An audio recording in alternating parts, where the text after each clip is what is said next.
Class में आपका स्वागत है। पिछली कक्षा में हमने दशमलव प्रसार के बारे में समझा था और हमने समझा था कि दशमलव प्रसार कितने प्रकार का था? 2 प्रकार का, एक तो शांत और एक अशांत। और अशांत को हम कहते थे अनपशानी। और उस अनपशानी दशमलव प्रसार को भी हमने 2 भागों में बांटा था, एक तो आवृत्ति दशमलव प्रसार और एक अनावृत्ति दशमलव प्रसार। और हमने इस बात का भी अध्ययन किया था कि जो शांत दशमलव प्रसार होता है वो एक परिमेय संख्या होती थी, जबकि एक अशांत या अनावृत्ति दशमलव प्रसार भी क्या होती थी? एक परिमेय संख्या होती थी। जबकि अनपशानी अनावृत्ति दशमलव प्रसार एक क्या होती थी? अपरिमेय संख्या होती थी। आज हम उसी से संबंधित क्वेश्चन को क्या करेंगे? हल करेंगे। यहाँ पर बताइए कि निम्नलिखित संख्याओं में से कौन कौन संख्या एक परिमेय है और कौन कौन सी संख्या क्या है? अपरिमेय संख्या है। तो यहाँ पर आप देखिए √23 क्या है? एक परिमेय संख्या है या एक अपरिमेय संख्या है? तो √23 का हम क्या नहीं निकाल सकते? वर्गमूल नहीं निकाल सकते। पूरा क्या नहीं निकल सकता? √23 का वर्गमूल नहीं निकल सकता। हमने आपको बताया था कि वे संख्याएं, अपरिमेय संख्या क्या होती थी? वे संख्याएं होती थी जिनका वर्गमूल पूरा नहीं निकाला जा सकता। वे सभी संख्याएं क्या कहलाती थी? अपरिमेय संख्याएं कहलाती थी। यहाँ पर आप देखिए, क्या इस √23 का वर्गमूल निकाला जा सकता है? नहीं निकाला जा सकता। इसका पूरा क्या नहीं निकाला जा सकता? वर्गमूल नहीं निकाला जा सकता। ये एक पूर्ण वर्ग संख्या नहीं है, इसलिए ये √23 कैसी संख्या होगी?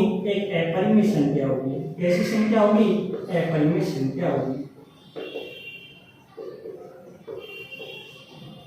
आगे देखिए √225। क्या आप 225 का क्या निकाल सकते हो? वर्गमूल निकाल सकते हो। और जिन संख्याओं का क्या निकाल सकते हैं? हम वर्गमूल निकाल सकते हैं। उन संख्याओं को हम किसके रूप में लिख सकते थे? अंश बटे हर के रूप में लिख सकते थे। इसलिए ये 15 बटे, इसको क्या मान सकते हो? आप 1 मान सकते हो। तो ये कैसी संख्या हो गई जिसको हमने p बटे q के रूप में लिख दिया? ये संख्या कहलाती है परिमेय संख्या। क्या कहलाती है? परिमेय संख्या। तो √225 ऐसी संख्या होगी, परिमेय संख्या हो गई। इसी प्रकार यहाँ पर देखो, हमने आपको क्या बताया था? शांत दशमलव प्रसार। शांत दशमलव प्रसार क्या था? शांत दशमलव प्रसार वो था जिसमें हम दशमलव के कुछ स्थान बाद अंक आना क्या हो जाते थे? समाप्त हो जाते थे। ऐसा प्रसार क्या कहलाता था? शांत दशमलव प्रसार कहलाता था। यहाँ पर आप देखोगे दशमलव के 1, 2, 3 और 4 अंक बाद अंक आना क्या हो गए? समाप्त हो गए। अंक आगे नहीं आ रहे, इसलिए ये प्रसार क्या कहलाता है? शांत दशमलव प्रसार।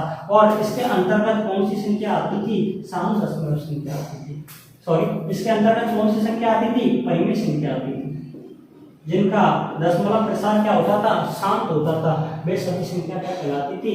परिमेय संख्या कहलाती थी। क्या कहलाती थी? परिमेय संख्या कहलाती थी। यहाँ पर देखिए, ये कैसा प्रसार है?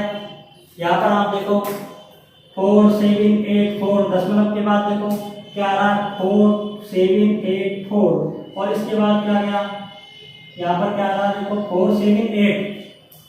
और यहाँ पर भी क्या आ रहा है? 4, 7, 8।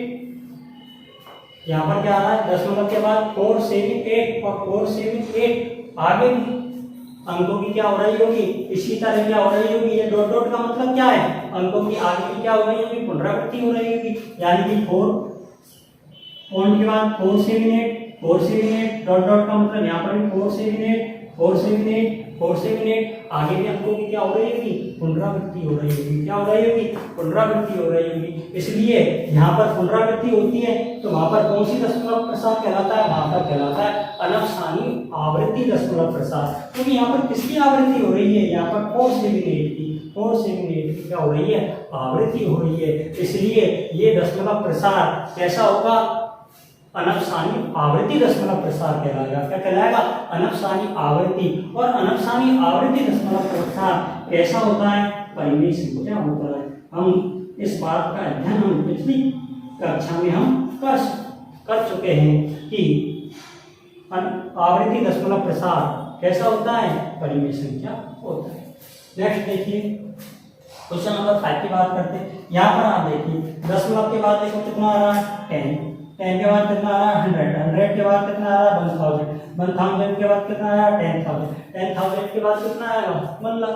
तो यहाँ पर जो अंकों की जो आवृत्ति हो रही है, सॉरी यहाँ पर जो अंक आ रहे हैं वो अलग अलग आ रहे हैं। क्या आ रहे अंक क्या आ रहे अलग अलग आ रहे हैं। यहाँ पर 10 आया, 10 के बाद 100, यानी कि यहाँ पर अंकों की क्या नहीं हो रही, पुनरावृत्ति नहीं हो रही, अंकों की क्या नहीं हो रही, आवृत्ति नहीं हो रही, क्योंकि यहाँ पर 10 के बाद कितना आ गया 100, अलग नंबर आ गया भाई। 10 अलग होता है, 100 अलग होता है, 1000 अलग होता है, 10,000 अलग होता है, 1 लाख अलग होता है। तो इस प्रकार यहाँ पर अंकों की क्या नहीं हो रही है, पुनरावृत्ति नहीं हो रही है, इसलिए ये क्या कहलाएगा, अनवसानी अनावर्ती दशमलव प्रसार कहलाता है। और इसके अंतर्गत हमने अध्ययन किया था, इसके अंतर्गत कैसी संख्या आती है, अपरिमेय संख्या आती है।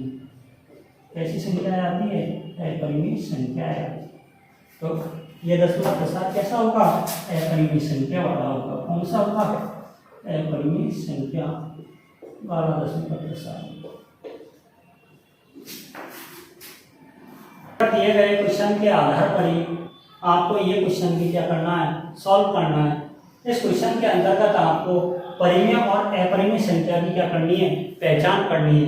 तो इस क्वेश्चन के अंतर्गत आपको संख्या दी हुई है रूट ऑफ 196 और घनमूल ऑफ 18।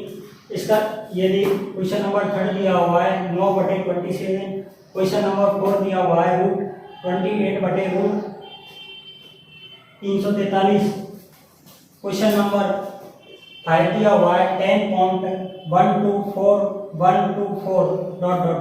और क्वेश्चन नंबर 6 दिया हुआ है आपको 1.010010001 इस तरह से आपको ये 6 क्वेश्चनों में आपको पता लगाना है कि कौन सी संख्या परिमेय संख्या है और कौन सी संख्या अपरिमेय संख्या है। इन क्वेश्चनों को आप सॉल्व कीजिए और इनका जवाब मेरे कमेंट्स में आप दीजिए।